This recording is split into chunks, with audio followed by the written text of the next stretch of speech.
World Class, and what was the other organization? The USWA, United States Wrestling Class. That was supposedly the gimmick was it was bought out by Eric Embry and wrestled there.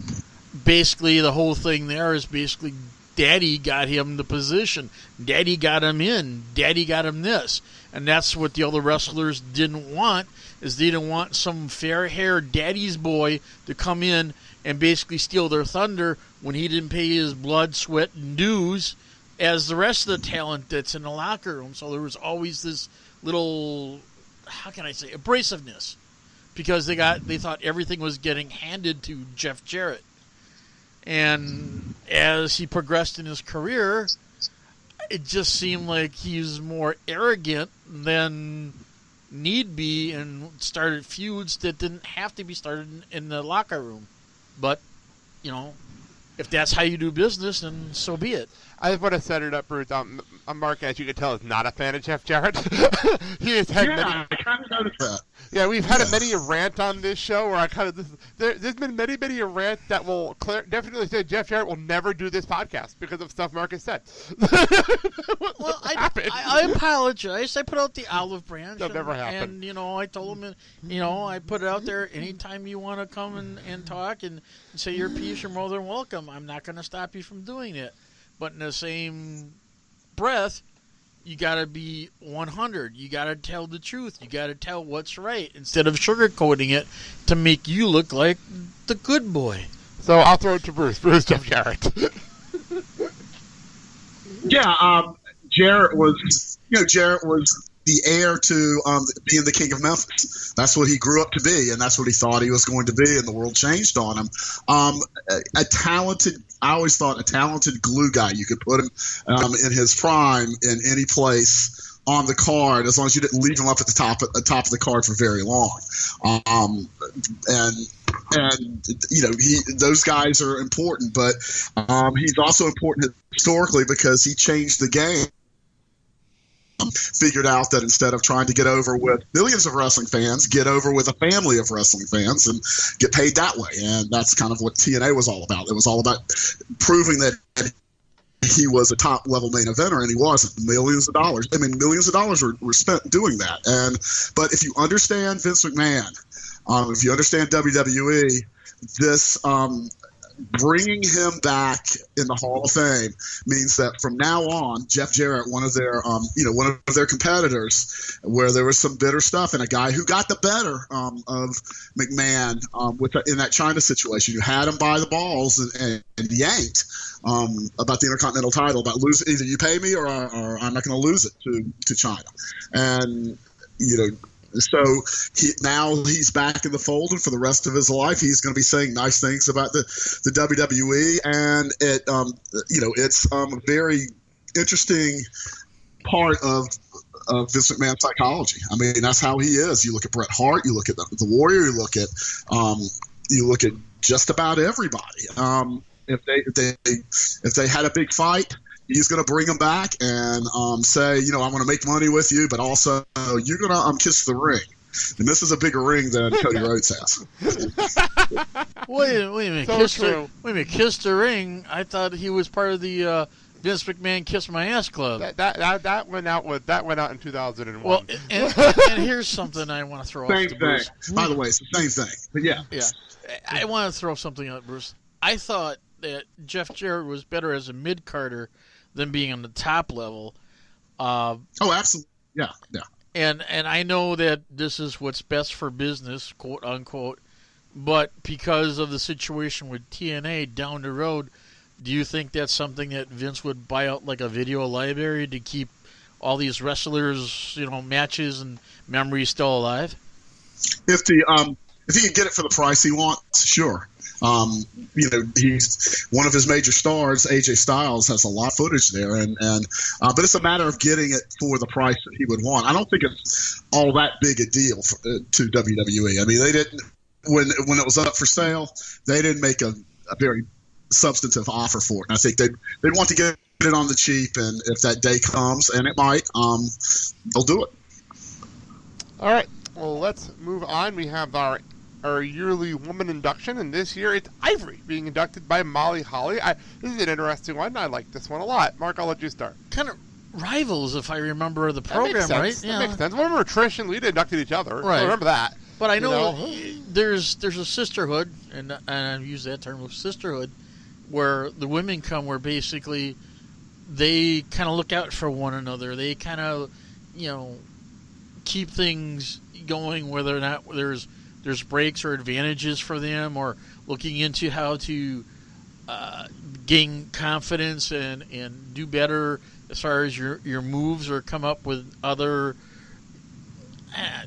ideas for your character, things like that. So there's always that in the locker room, and of course with Steph interjecting things on them. But there was always this sisterhood where basically the women want to break out and show the world what they can do. And having Ivory been she's a top female star, as was Molly Holly. Okay, Bruce, Ivory. Yeah, she goes all the way back to Glow. She was featured on one of the later, and then came out of that. Most women didn't come out to have a full-time career, and she did. And she, was one of the women in that era of WWE, one of the divas. And, part of this is there's a women's revolution that's being spearheaded by Stephanie McMahon. And so, you have the Hall of Fame where Molly comes out and talks about how proud they are of Ivory, and Ivory talks about what groundbreaking pioneers they were and how the women today are making them, and she'll name them all and make them so proud. And, the two of them will hug. It gets over what they're a big part of what they're marketing these days. So, and again, it's also someone who comes with not a lot of baggage. So that's all that is. It's true. It's funny. I never thought I'd see the day where Glow was being discussed on WWE television. That was interesting. When they first announced Ivory as her Glow, I'm like, wow. I think this is their way of saying, that Netflix show you're all obsessed with? Yeah. She was in that. She was in the original. She paid her dues. Yeah, it's just funny how that worked out. The obsession with Glow this past year that everybody had. So, all right. Now we get to the big ones here. This is one I'm really excited to watch. It's going to be the Dudley Boys. They're being inducted by Edge and Christian. This should be a lot of fun, wow. Bruce. What do you think of this? Yeah, I mean, this, Edge and Christian go out and do their act, do their comedy act. They had a serious program. There's a chemistry between those two teams.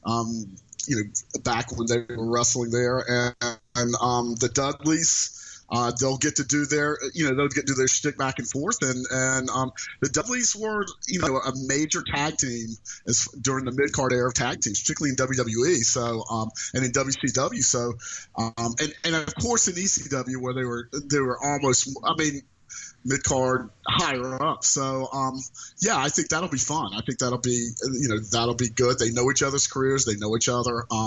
They can call back to ECW days. The Dudleys can, and Edge and Christian can talk about the ladder matches and all the rest of it. And that should be one of the more entertaining portions of the Hall of Fame show.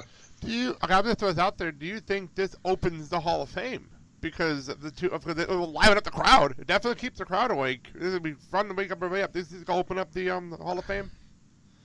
Like Mick Foley did. I don't see why not. Because here's the thing: you can have them do their shtick where Devon get the tables and have some fun with it. Yeah, and the thing is for, like Bruce was saying, in ECW days, this is a tag team that did things, if you want to use the term, to the extreme. Where you brought out tables and ladders and other objects, something of that nature, and beat the heck out of each other, and I think my favorite and get cheered for it. I think my favorite thing was with Bully Ray. Bubba Ray. I don't want to say Bully Ray because they're ROH right now. But with Bubba Ray, it's on the ECW Rise and Fall DVD, and him and his heelish reaction to the crowd and getting the crowd to almost riot every time a Dudley promo was going on, and that's heel 101, especially in ECW. If you get the ECW crowd to hate you that much and you're that good, that says how great you are being a heel. But yeah, look at when they came out to the ring and the bizarre where they were coming in. Of course, Spike Dudley and any other type of Dudley that would come out. The Dudley family. Yeah, I mean, these guys, I mean, we're talking taking risks and doing moves and making sure that the people they're wrestling against aren't going to get severely injured. I mean, these are the guys that kind of like perfected extreme tag team wrestling. It's true. And Flaming Table at ECW at a WWE run ECW event at Flaming Table, I was the Dudley. There you go. Just throw that out there. That happened. All right. We have one person left. You're going last because you're going to geek out for 10 minutes. So we have Goldberg being inducted by Paul Heyman. Now the question I have is, why is Paul Heyman inducting Goldberg? That's the question everyone asked me. I don't have an answer. Bruce, do you have an answer for this one? Yeah, I think Brock Lesnar said it best. Get the Jew. That's brilliant. All right, go. Wow. Okay, well, Bruce Goldberg, go ahead. And they do have that in common, and they joke about it, and they know each other. And also the Goldberg resurrection last year at WrestleMania. WWE's in business with Goldberg now, and that was an important part of WrestleMania last year. In fact, that program saved WrestleMania in a lot of ways. It gave it a real boost, and it worked. And that might have been the architecture of Paul Heyman, how to do it, do the short matches, beat Brock Lesnar, win the title, be gold. You know, the whole goal was, until the program was finished, is for Goldberg to be Goldberg, and the Goldberg that everybody remembers, and not changed for a new generation or any of that stuff. And he looked enough like Goldberg that they could pull it off. And it was kind of, it was definitely smoke and mirrors, but it was a smart, right thing to do. And I'm sure that that is part of why, Paul Heyman is doing that. Then you've got the entertainment value of Heyman, you've got the entertainment value of Goldberg, and he's, they're still in business with him. They still want to sell. They still want to sell his stuff, and I don't think he's coming back. So that's the move. If you wait another year, it's another year past when he was at WrestleMania. So do it this year. They didn't have anybody else to be the headliner that I'm aware of, and that makes sense to me. I mean, Goldberg, people remember, and he went out on top in a way that most wrestlers don't, with that run last year. So good for them. I think they'll have a good time. And now I will now throw it over to our resident uber ridiculous Goldberg fan, where I feel like this has been a year and a half in the making. So go ahead, Mark, take it. Wait. Can I play him a ringtone? No? No. Okay. Let's do your thing. I've followed Bill Goldberg's career since he became a pro wrestler. Transition from professional football to pro wrestling. Obviously, someone saw something in him to do this, and I believe it was the Sergeant Buddy Lee Parker over at the WCW workout zone there. Saw something in him that was enough to basically capture an audience and keep him there by his rough and grumble and is in the zone focused type of thing, and doing a ritual or slamming his head into the locker room or do some pounding and basically with the security entourage and the streak, whoever came up with that character idea and for something like that, great. They did it, and everyone tuned in every week to see whether or not Goldberg was going to keep the streak, or if someone was going to beat him, or what was going to happen next to him. And then when he did his WWE run for Vince... You talking about the 03 one or last year? No, the early one. Okay. Where basically he didn't like the way the direction pro wrestling was going, where it's more adult-orientated than family-orientated. That's where he made a stand and said, that's it. I'm done. I'm out. If I can't have my son watch this crap, and that's exactly how he said it, I don't want to be involved in your organization. I will say, and we were going back and forth a lot on Goldberg last year. We're having a good time with it. But I will say I've always respected him for his stance and sticking to his stance until, number one, they gave him enough money, but number two, it was a more family-oriented world. Bill always said to Vince, if you're going to do this, we're going to do this right, because I want my son and family to be proud of what I did and not be ashamed of what I did. And if you watch that special on the network, I think it's 24. I think that's the only one I haven't watched yet.